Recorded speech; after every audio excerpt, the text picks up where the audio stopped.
Bonjour tout le monde. On se retrouve au mercredi économique offert par l'ACFO SDG, financé par le gouvernement du Canada. Et aujourd'hui, la thématique, c'est le canevas d'affaires. Mais je vais vous expliquer un peu d'où ça vient et dans quelle logique ça s'inscrit. Donc, moi, je suis Ethel Côté, je suis une entrepreneure sociale. Je suis experte en développement stratégique et développement économique communautaire à la FOSDG. Ceci dit, j'enseigne l'entrepreneuriat, j'accompagne des gens qui créent des entreprises et cela depuis bien des années. Plusieurs sont en affaires encore aujourd'hui. Et moi, j'ai expérimenté 4 formes d'entreprise. Et c'est enrichi de ces expériences que je me permets de partager un certain savoir et très humblement un savoir-faire qui, j'espère, vous servira. On en arrive aujourd'hui au 1er février, le canevas d'affaires. Et si vous allez sur la chaîne YouTube de l'ACFO SDG, vous allez trouver les autres webinaires, entre autres sur comment démarrer une entreprise, incorporer une entreprise à la recherche de bonnes idées d'affaires, les diverses structures ou formes légales pour entreprendre au Canada, les étapes de développement. Donc, après le canevas d'affaires qu'on va regarder aujourd'hui, on aura un atelier un petit peu plus sophistiqué sur le plan d'affaires. Après ça, on va vraiment parler de financement. Imaginez, je suis rendue à 32 sources, stratégies de financement pour démarrer les entreprises. Ça va me faire grandement plaisir de vous partager ça. Puis c'est rare les gens qui touchent à tous ces aspects-là pour trouver du financement ou de l'investissement pour démarrer nos entreprises ou les gérer ou les faire croître.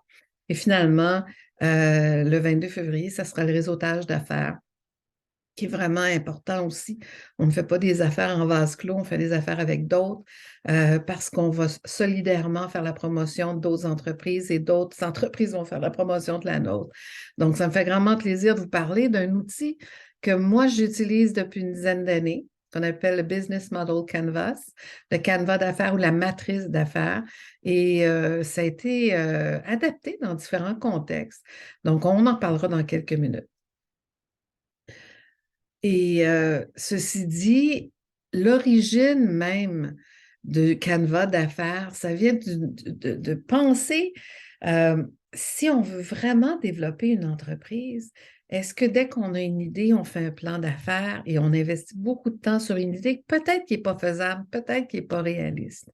Puis il y a des gens qui ont dit, en amont, avant de faire le plan d'affaires, il y a peut-être une réflexion à avoir. Il y a peut-être un développement à avoir, peut-être même la création d'un pilote avant même de se lancer trop loin dans l'élaboration d'un plan d'affaires. C'est là est venue la logique d'une réflexion conceptuelle, du design thinking et de suivi très près par de l'expérimentation avec le canevas de l'entreprise collective ou de l'entreprise privée, mais le business model canvas. Vous savez, Albert Einstein disait la folie, c'est de faire toujours la même chose et de s'attendre à un résultat différent. Donc, le design thinking, c'est vraiment de se donner la chance d'imaginer, de créer, de réfléchir, mais d'ancrer ça sur notre territoire, dans notre communauté, sur notre marché, avec la clientèle. Il disait, si j'avais 1 heure pour résoudre un problème, je passerais 45 minutes à définir le problème et seulement 5 minutes à trouver la solution. Puis le design thinking, c'est un peu ça, c'est de prendre le temps de réfléchir et de coucher sur une page toutes les informations essentielles sur le problème ou le besoin que l'entreprise va répondre. Puis après ça, trouver la façon de la mettre en œuvre. Si une idée ne paraît pas d'abord absurde, alors il n'y a aucun espoir qu'elle devienne quelque chose. Puis la créativité, c'est l'intelligence qui s'amuse. Une personne qui n'a jamais commis d'erreur n'a jamais tenté d'innover. Donc Einstein, il avait l'affaire hein, de se permettre de voir au-delà de toute son intelligence, de toujours se permettre de créer, d'imaginer, de rêver. Et en affaires, c'est un peu ça.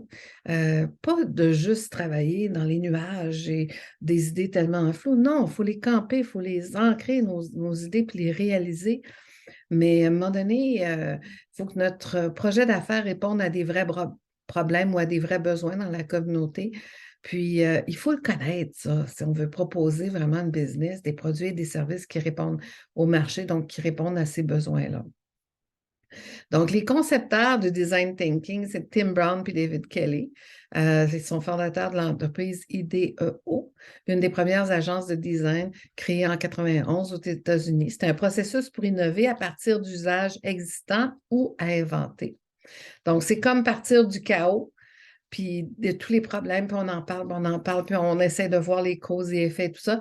Puis à un moment donné, whoop, la ligne, pas qu'elle se calme, elle prend une droite et les solutions apparaissent.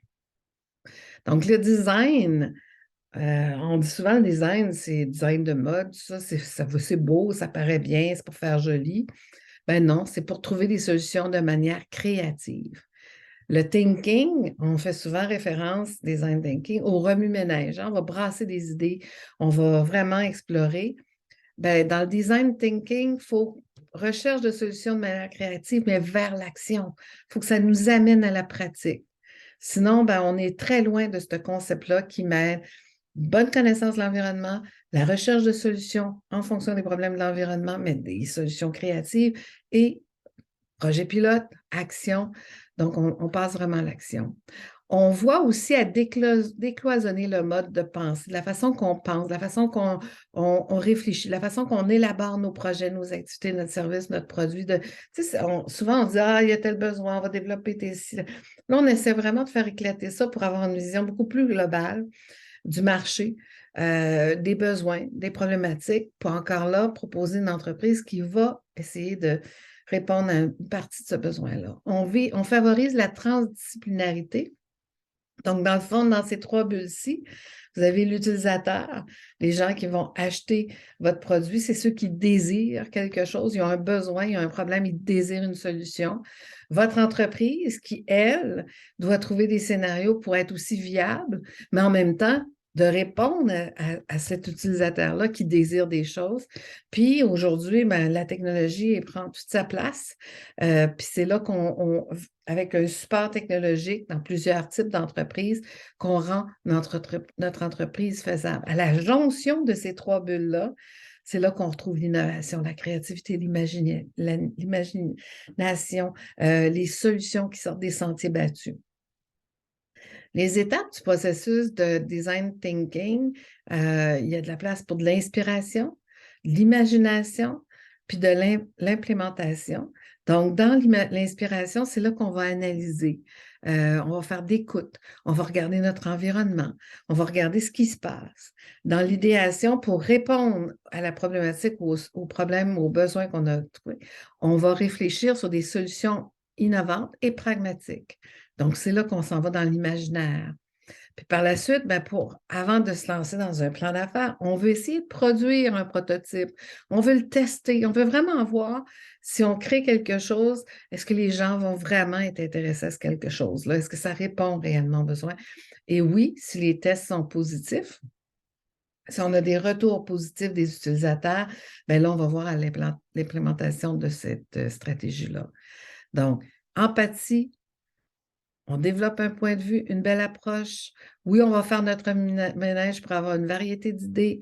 Puis on va vraiment, après ça, asseoir le concept. Après ça, on va tester le concept par un prototype. Puis après l'avoir testé, bien, on voit vraiment à quelque chose de plus formel. Donc, l'empathie, c'est centré sur la personne. La définition, c'est définir le problème à résoudre. L'idéation, c'est de trouver des solutions créatives. Le prototype, c'est de rendre tangible la solution la plus pertinente. Puis tester, bien, c'est tester le prototype, tester le concept pour éventuellement l'améliorer, le bonifier et le mettre en œuvre. Souvent, dans le design thinking, on va avoir moins de réunions, juste à l'étape macro, puis plus de travail d'équipe, hein? On va vraiment s'enligner sur la pratico-pratique. On va travailler dans une logique collaborative, de co-création entre les personnes impliquées dans le projet. Il va y avoir une démarche itérative, ça veut dire on va faire de l'essai-erreur. On va en faire un petit bout, on va le tester. Oups, ça ne marche pas, ça nous revient. On va changer les choses. C'est une approche holistique, une approche globale. Puis on sait, dans l'approche globale, il va y avoir des espaces d'incertitude. Puis il y a l'expérientiel par le prototype, tester, valider, améliorer. Ça, c'est vraiment les principes du design thinking.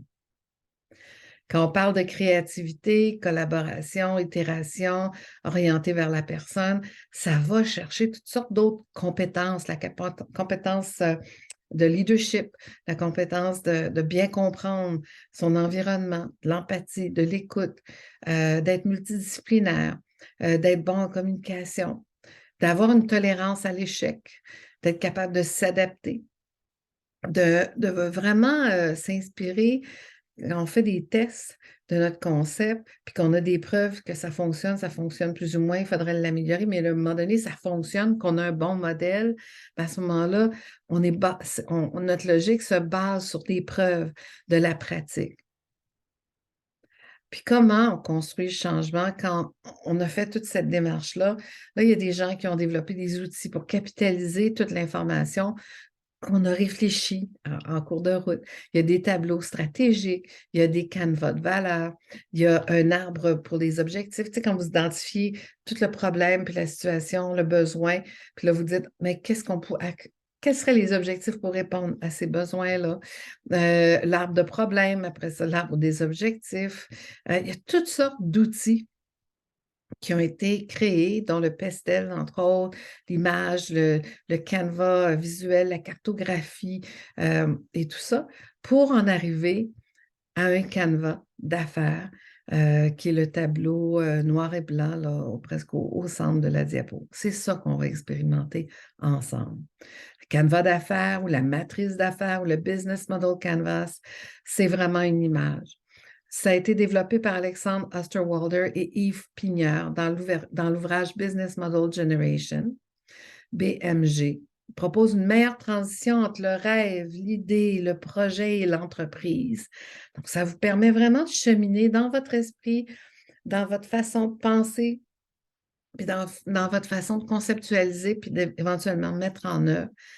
Puis, on travaille avec des hypothèses qu'on va tester, puis qu'on va transformer tranquillement à des actions concrètes. Donc, on reste concis, c'est une page.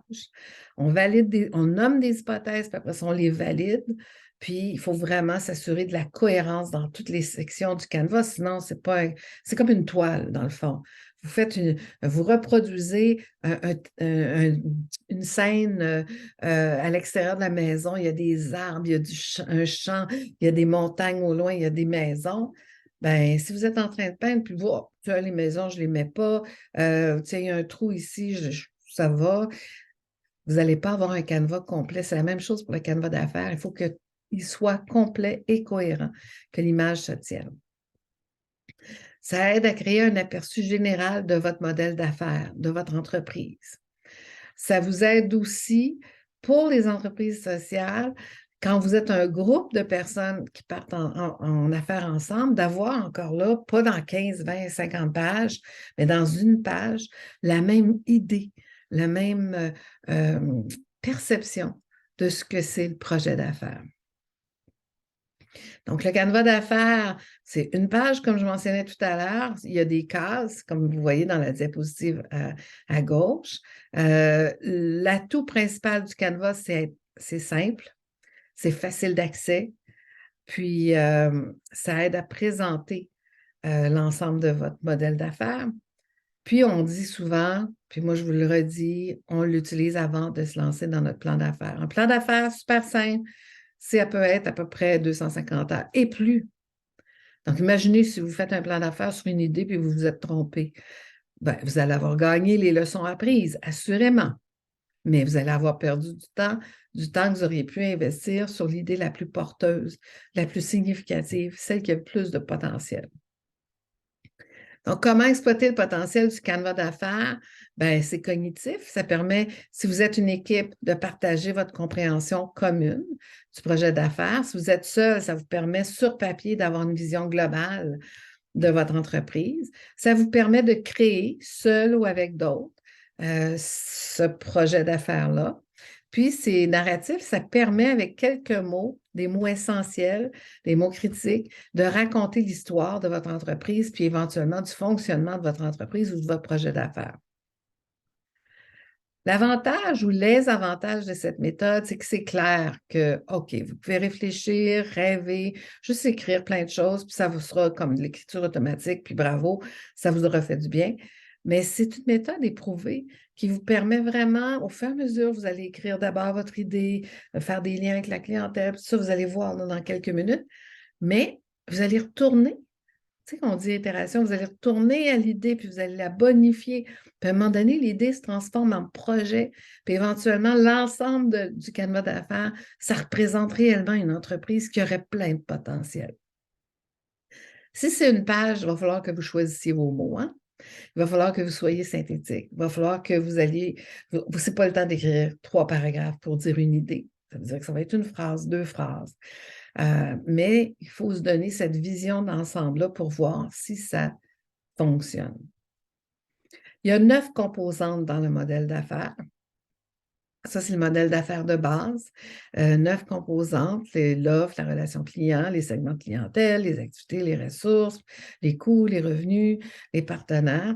Ceci dit, on va y aller avec la logique qui est proposée par les fondateurs de l'outil pour encore là cheminer, amener notre cerveau à cheminer, à élaborer le canevas.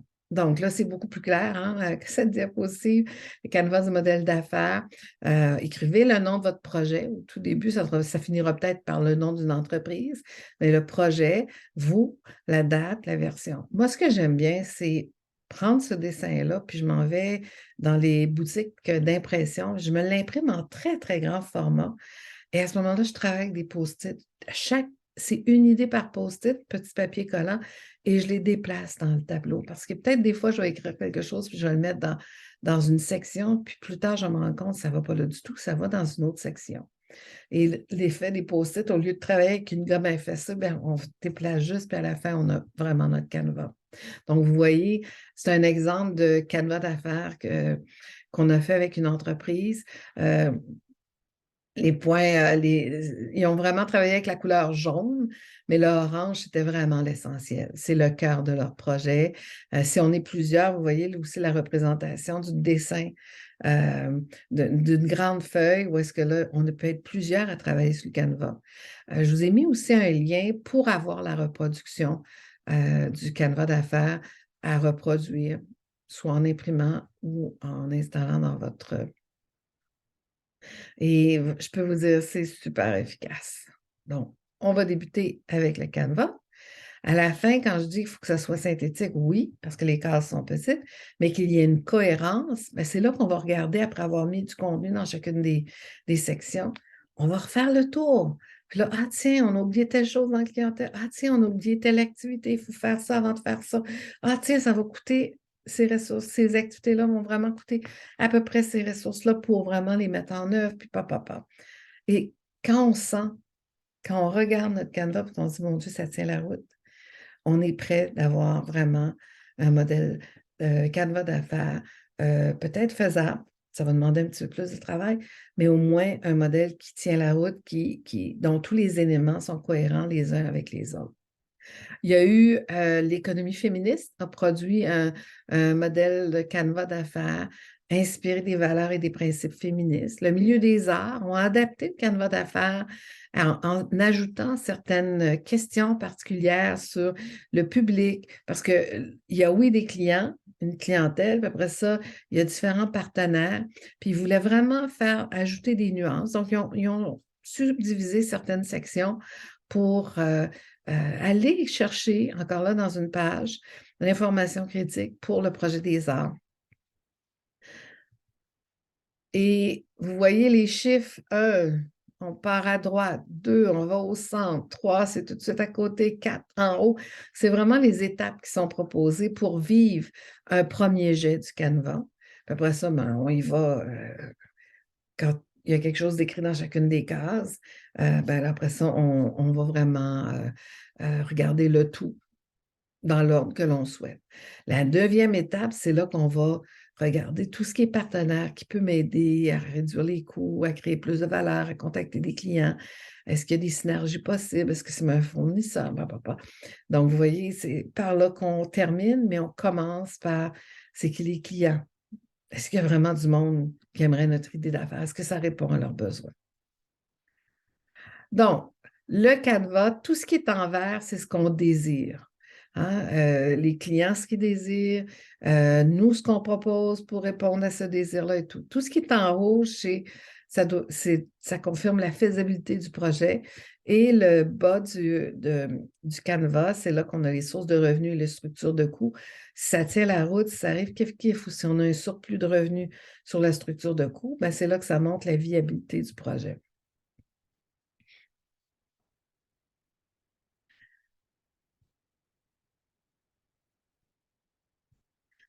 Puis, donc, tout ce qui est en vert, c'est en lien à la vente, la commercialisation. On a des produits et des services, on les vend à qui, on les vend comment.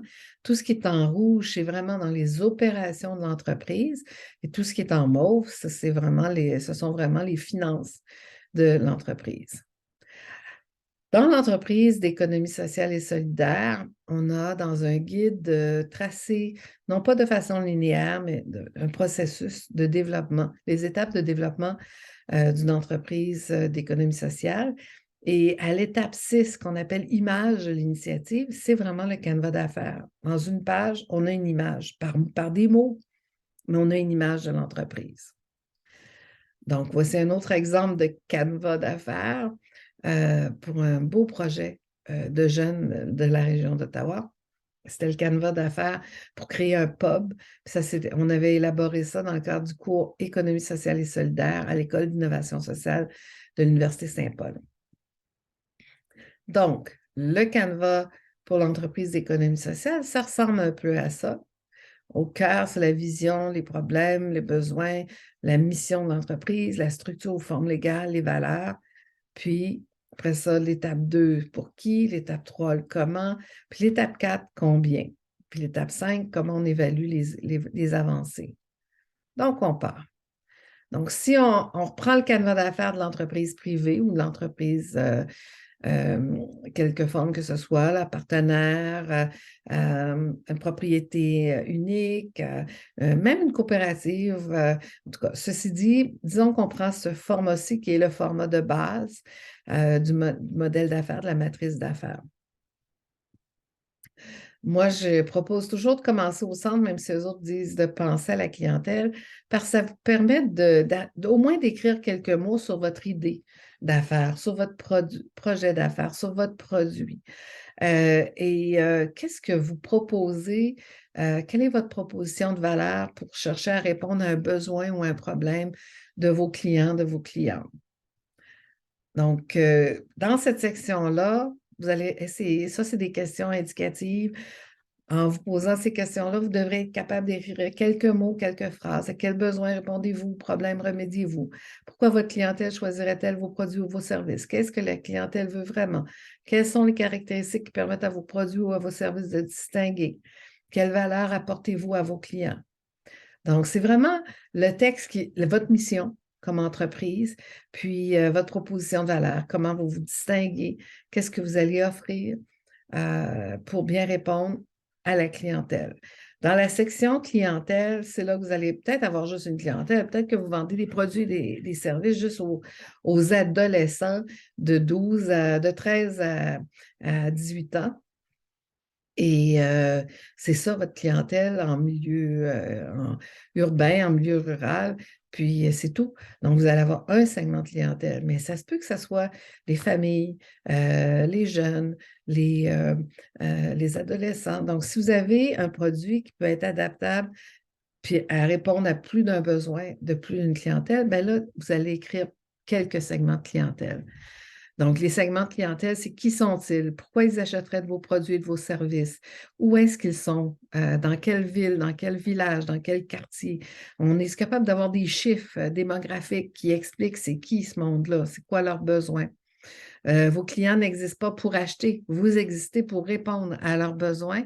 Donc, il faut vraiment essayer de les comprendre et de les définir le mieux possible dans cette colonne-là. Puis la segmentation consiste à répartir sa clientèle en catégories distinctes. Ça peut être des critères comme l'âge, les besoins, les habitudes d'achat. Comme exemple, des adolescents qui achèteraient en ligne versus des familles qui achèteraient en allant directement dans le commerce. Donc, segmente la clientèle, comme je l'ai dit tout à l'heure, qui sont-ils, géographie et tout ça. Donc là, quand vous avez votre colonne du centre sur votre proposition de valeur, puis votre colonne de droite avec toute la notion de votre clientèle, ses besoins, ce qu'ils cherchent, là, on s'assure que c'est clair. Les clientèles sont là, ils recherchent tel produit, tel service, puis nous, on propose tel produit et service pour répondre à cette clientèle-là. Puis là, on regarde nos différents éléments, puis il y a une cohérence. Là, on pénètre un peu plus dans le marketing, on cherche vraiment les canaux de distribution, comment on va livrer notre produit, notre service, notre programme à nos clients, à nos bénéficiaires.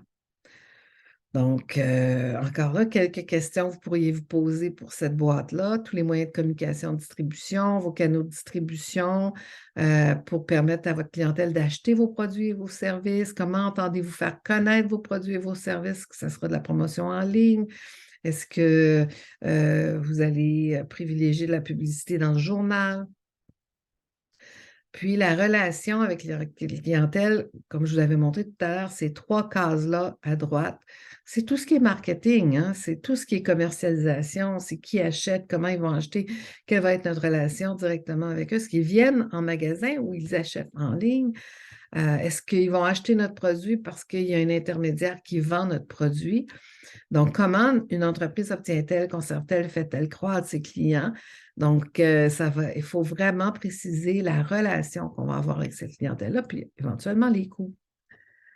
Donc, là aussi, on a des questions pour vous aider à écrire quelques éléments dans cette boîte-là. Quelles sont les attentes de la clientèle en ce qui a trait au genre de relation qu'elle aura avec vous? Quelle est la stratégie pour rejoindre? Mais pas juste rejoindre et attirer, mais c'est aussi fidéliser et accroître la clientèle. Est-ce qu'il y a déjà des relations établies? Quelle allure et quel effet ces interactions auront-elles présentement, mais aussi dans le futur? Quand on sait ce qu'on veut offrir comme produit et service, puis qu'on sait pour qui on veut l'offrir, on est capable un peu de réfléchir sur ce tel produit, tel service, on pourrait le vendre pour tel montant, puis ce monde-là, sa capacité d'acheter le produit à ce montant-là. Donc, encore là, dans la boîte de sources de revenus, bien, vous voyez qu'elle est petite, hein? Ce ne sera pas un budget super étoffé, mais ça peut vous permettre d'identifier comment votre entreprise va gagner de l'argent auprès de chaque segment de la clientèle. C'est quoi votre modèle de revenu? Donc, comment allez-vous faire de l'argent? Quelles sont les possibilités et modalités de paiement? Allez-vous faire de la transaction sécurisée en ligne? Allez-vous seulement accepter les cartes de débit? On le voit de plus en plus, les entreprises savent s'ils prennent une carte de crédit, c'est bon pour le client, mais ce n'est pas nécessairement bon pour l'entreprise, il y a plein de frais. Quels sont vos produits et services les plus rentables? Donc, dans tous vos produits et services, il y a peut-être des produits qu'il y a un intérêt, mais puis vous pouvez les vendre à un prix juste, puis vous êtes capable d'estimer si vous en vendez tant dans l'année, ça va être votre rentrée d'argent peut-être la plus substantielle. Est-ce qu'on est capable d'estimer un peu nos revenus annuels? Encore là, on tombe dans des estimations, mais on va les valider un peu plus tard, là, si ça tient la route au niveau des hypothèses. Mais on va vraiment, à un moment donné, trouver d'autres questions, d'autres réponses pour transformer nos hypothèses par des faits, par des données probantes. Ah oui, puis celui-là, je l'aime parce qu'il y en a qui ont été très novateurs. Avez-vous plus de moyens permettant aux gens de participer financièrement? Je l'ai rajouté parce que ce soit une entreprise privée, une société, une corporation ou une coopérative ou une entreprise d'économie sociale, bien, de plus en plus, il y en a qui vont chercher soit des subventions, des prêts et tout ça, donc on va en parler dans l'atelier de financement, mais il y en a qui explorent l'innovation financière par le sociofinancement, la philanthropie 2.0, la levée de fonds, la collecte de fonds en ligne. Puis c'est une façon d'impliquer les gens dans le développement de notre entreprise si on a un bon prototype et qu'ils peuvent l'acheter avant même qu'on a lancé notre production. Encore là, plus de détails quand on va parler de financement, mais il y en a qui ont été assez novateurs pour trouver des façons, des stratégies pour impliquer des gens dans le montage financier. Dans les années 60-70, il y avait des artistes qui voulaient produire un disque, puis c'était les premiers précurseurs de ces stratégies-là d'engagement financier des clients, c'est qu'ils ont fait une promotion en disant « Achetez-nous ». le disque avant même qu'on va le produire et on va vous reconnaître dans la pochette. On va mettre les noms de toutes les personnes qui ont contribué à la réalisation du disque. Et ça faisait assez d'entrée d'argent pour aider à la production comme telle. Là, maintenant, on tombe dans l'autre section du Canva, l'étape 6, c'est les ressources clés. Pour réaliser notre proposition de valeur, les produits et les services, notre idée d'affaires, pour bien desservir notre clientèle avec de bonnes relations, puis des bons canaux de distribution, qu'est-ce qu'il nous faut? C'est quoi les ressources essentielles qu'on a besoin? Donc, encore là, il va y avoir des ressources financières, hein, de l'argent, la collecte de fonds, de marge de crédit, peut-être matériel aussi. Hein. Si on fait de la fabrication, de la production, ça va nous demander de la machinerie. Si on fait de la distribution, ça va nous demander des véhicules. Des ressources intellectuelles, si on crée un produit, on va peut-être aller chercher un brevet pour protéger notre idée. Il va y avoir des ressources humaines, peut-être des ingénieurs. Donc, c'est des exemples, mais les personnes qui vont y travailler dans l'entreprise. Encore là, les 3 questions clés que je vous pose pour remplir cette petite boîte dans le Canva, c'est pour livrer votre proposition de valeur, quelles sont les ressources clés appropriées, nécessaires au succès de votre entreprise ou au succès de votre projet. Pour atteindre votre clientèle, quelles sont les ressources clés dont vous avez besoin? Pour réaliser toutes les activités, quelles sont les ressources? Puis les activités, c'est tous les produits, les services que vous avez le goût de vendre sur le marché, vos activités de promotion, vos activités de marketing, vos activités financières, hein, de gestion, de comptabilité. Quelles sont les ressources dont vous avez besoin? Et maintenant, on arrive aux partenaires clés. Qui sont vos partenaires et fournisseurs pour vous aider à réaliser votre proposition de valeur? Encore là, des partenaires clés, ça pourrait être des fournisseurs, ça peut être d'autres entreprises dans le même secteur d'activité, puis on fait des alliances pour aller chercher les plus gros contrats. Ça peut être des partenaires, d'autres entreprises dans d'autres secteurs d'activité connexes, puis on s'entraide pour attirer des clients, puis se les partager parce que les clients peuvent avoir besoin de plus d'une chose. Donc, qui sont vos partenaires clés? Quelles sont les organisations, les personnes ressources indispensables au succès de votre modèle d'affaires? Est-ce qu'ils vous fournissent des ressources, de l'aide financière? Est-ce que les partenaires participent à des activités de votre entreprise? Est-ce que vos fournisseurs peuvent devenir des partenaires aussi? Puis est-ce que les partenaires, c'est quoi leurs principales activités clés? Pour être clair qu'ils ne sont pas des compétiteurs ou des concurrents, mais beaucoup plus des partenaires pour vous aider, pour s'aider soi-même, eux-mêmes pour le développement de leurs propres activités commerciales, mais aussi vous aider par rapport au développement de votre entreprise. Et les activités principales, qu'est-ce qui est le plus important? C'est là qu'on va avoir ce que vous allez produire, les produits, les services. Est-ce que ça répond vraiment à des problèmes ou des besoins de la clientèle? Est-ce que, tiens, on va aller tout de suite aux questions. Quelles activités devez-vous accomplir pour assurer la réussite de votre modèle d'affaires? Pour réaliser votre proposition de valeur, quelles activités clés prévoyez-vous? Quelles sont les principales tâches à exécuter pour réaliser vos opérations? Production, distribution, diffusion. Quelles sont les activités pour vous aider à développer vos relations avec votre clientèle et votre public? Vraiment, puis là, j'aurais pu continuer. C'est dans le fond tout ce que l'entreprise doit faire pour vraiment avoir un modèle d'affaires qui tient la route, toutes les activités pour soutenir la proposition de valeur, puis rejoindre la clientèle. Puis là, encore là, il y en a qui vont regarder la structure de coûts plus tôt. Moi, souvent, je la regarde à la fin en regardant l'ensemble de tout ce qu'on vient de mettre sur notre Canva. Puis c'est quoi les coûts et les dépenses pour réaliser cette proposition de valeur, rejoindre cette clientèle-là, réaliser ces activités-là, aller chercher ces ressources-là avec ces partenaires-là. Donc, c'est quoi tous les coûts de fonctionnement, les coûts fixes, les coûts variables, les ressources les plus dispendieuses pour chacune des activités? Est-ce qu'on a une idée de combien ça coûterait? Encore là, quelques questions. Quels sont les coûts de vos activités, de vos ressources? Quelles ressources sont les plus dispendieuses? Quelle activité clé nécessite les fonds les plus importants? À combien estimez-vous vos charges annuelles, donc vos dépenses? Bon, si on n'est pas capable de faire l'ensemble de l'année, on fait un mois, puis on fait une moyenne pour les 12 mois de l'année. Donc, il ne faut pas oublier que la première fois qu'on met du contenu dans le canevas d'affaires, ça demeure des hypothèses. Si on laisse le canevas d'affaires comme ça, on n'ira pas bien loin. Ça risque de rester de belles idées sur un bon bout de papier. Puis, dans le fond, une belle histoire d'un projet d'affaires possible.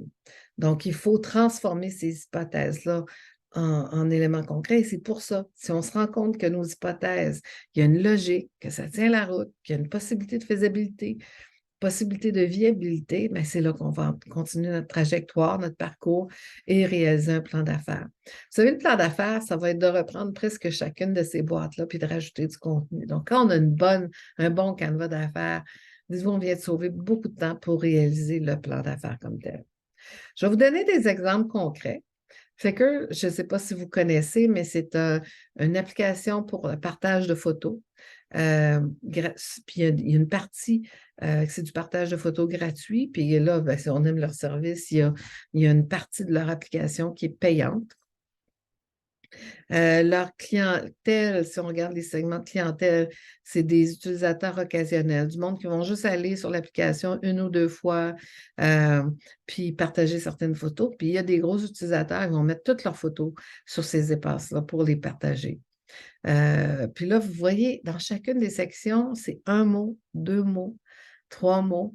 Puis pour eux autres, c'est clair, c'est ça leur modèle d'affaires, ça tient la route. Dans les revenus, abonnement annuel, eux autres, c'est un abonnement pour l'application de 24 $ par mois. Donc, c'est facile de dire abonnement annuel pour les gros utilisateurs, 24 $ par mois. Puis là, ils peuvent avoir des hypothèses. Si on en a 100, si on en a 1000, si on en a 10 000, puis calculer les revenus. Puis en même temps, dans les coûts, vu qu'on c'est une application en ligne, bien, il y a le stockage en ligne, hein, les clouds, le développement de la plateforme, la mise en œuvre, l'entretien.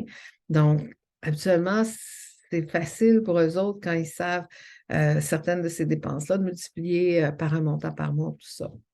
Les différentes activités, c'est très simple, eux autres, c'est de gérer la plateforme, s'assurer que le partage de photos, ça fonctionne bien.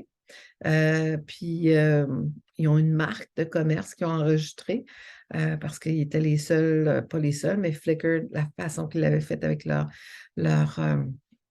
approche puis leur modèle d'affaires, ben, c'était distinct. Puis eux autres, vous voyez, ça fait un bout de temps hein, parce que les partenaires principaux, c'était Yahoo. Je vais vous donner Skype, c'est aussi une vieille plateforme. Mais encore là, c'est très simple hein, comme canevas d'affaires. Les autres, ce qu'ils proposaient, c'était des appels vidéo gratuits, des conférences téléphoniques gratuites, appels et messages et fichiers, c'était gratuit via Facebook. Appels vers des téléphones, là, il y avait payant, vous pouvez acheter des unités, puis on pouvait avoir un numéro Skype personnalisé. Les utilisateurs, les clients, bon, ben, c'est des voyageurs, des PME. Tout ça. Donc, vous voyez, en peu de mots, ils ont pu remplir leur modèle d'affaires, Skype, et on comprend. Quand on connaît Skype, on dit, ah, je reconnais que c'est cette entreprise-là. Dans leurs activités, ils développent un logiciel, puis ils font de la gestion de plaintes. Hein. Les gens, soit qu'ils l'utilisent, ça va bien, soit qu'ils ont des plaintes. Puis chaque plainte, ben, ils trouvent des solutions. Donc, si on regarde les revenus, bien, il y a une partie gratuite, puis il y a une partie, c'est crédit ou abonnement Skype Out. Bien, il y avait, eux autres, ils prévoyaient 550 millions de dollars. Donc, je ne sais pas s'ils l'ont atteint, mais c'était leurs estimés. Pleasantly, pourquoi je l'ai mis? Je ne sais pas tout ce qu'ils font, mais en tout cas, j'ai trouvé ça intéressant comme présentation du modèle d'affaires. C'est moins de mots, mais ils ont illustré. Donc, ça rend l'outil encore là plus accessible pour les gens qui auraient de la difficulté à écrire leurs idées. Des fois, par le dessin, on peut surmonter beaucoup de défis. Celle-là, pas mal tout le monde le connaît, c'est Uber. Vous savez, le taxi, là, bon. Eux autres, il y a deux segments de clientèle. Hein. Il y a les utilisateurs, comme vous et moi, si on appelle et on veut un Uber pour se déplacer du point A du point B. Mais l'autre segment de la clientèle, c'est les conducteurs. C'est ceux qui ont une voiture et qui veulent gagner de l'argent. Donc, Uber doit travailler avec deux segments de clientèle. Sa relation va être différente avec un segment que l'autre. Comme exemple, la relation client, ça va être les réseaux sociaux, le support à la clientèle. Puis pour les conducteurs, mais ça va être un système d'évaluation, de notation puis de feedback. Les canaux de distribution, ben, eux autres, ils n'ont pas un magasin, c'est un site web, une application Android, une application mobile iOS pour rejoindre autant tout ce qui est Android ou Apple. Puis leur proposition de valeur pour les clients, temps d'attente minimum, prix en dessous des tarifs normaux de taxi, trajet sans argent, affichage de l'heure d'arrivée parce qu'on peut payer avec notre téléphone sans avoir de l'argent sur nous, affichage de l'heure d'arrivée. Donc, l'application nous dit, ah, il y a tant de distance, on va arriver à telle heure pour aller vous chercher. Donc, les gens peuvent juste sortir au bon moment. L'hiver, ça peut être super pratique. Conducteurs, eux autres, voyez comment la proposition de valeur est différente pour le conducteur. Lui, c'est une source de revenus complémentaire. Les horaires de travail peuvent être flexibles. Il y a une procédure de paiement qui est très simple. Les conducteurs sont payés pour être en ligne, même s'il n'y a pas de demande de taxi. Donc, même s'il y a des heures où est-ce qu'ils n'ont pas de route à faire, ils vont être payés. Puis les revenus, puis les coûts, c'est clair aussi. Les activités, regardez, pilotage et développement, marketing et acquisition clients, recrutement des conducteurs, gestion de la paye des conducteurs, puis un appui, un support aux clients.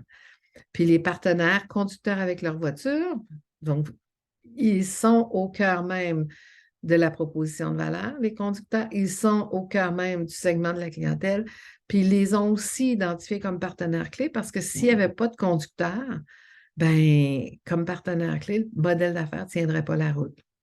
Donc, c'est pas mal clair comme Canva. J'en ai trouvé un autre, c'est une proposition de valeur pour une matrice de modèle économique des entreprises de restauration alimentaire. Donc, encore là, eux autres, c'est des mots-clés comme activité clé, planif stratégique, management, finance, comptabilité, approvisionnement, production, vente, service, théâtralisation, recherche et développement. Les segments de clientèle. Les segments de clients sont différents groupes d'individus ou d'organisations qui ciblent l'entreprise. La proposition de valeur, les combinaisons de produits, services et autres créateurs de valeur que l'entreprise va offrir à ces segments de clientèle cible. Puis là, il y a une carte de nourriture et besoins. Structure des coûts, structure des revenus. Encore là, ils ont mis des formules. Normalement, moi, je dirais, écrivez certains éléments clés pour avoir des éléments de votre hypothèse financière d'entrée et de sortie d'argent. Puis dans les partenaires clés, réseau de partenaires et de fournisseurs clés grâce auxquels le modèle économique des entreprises de restauration alimentaire fonctionne. Donc, vous pouvez voir que ça peut vraiment servir dans une page, expliquer votre modèle d'affaires, voir si ça tient la route. Et c'est facile d'utiliser. Soyez créatif et créative.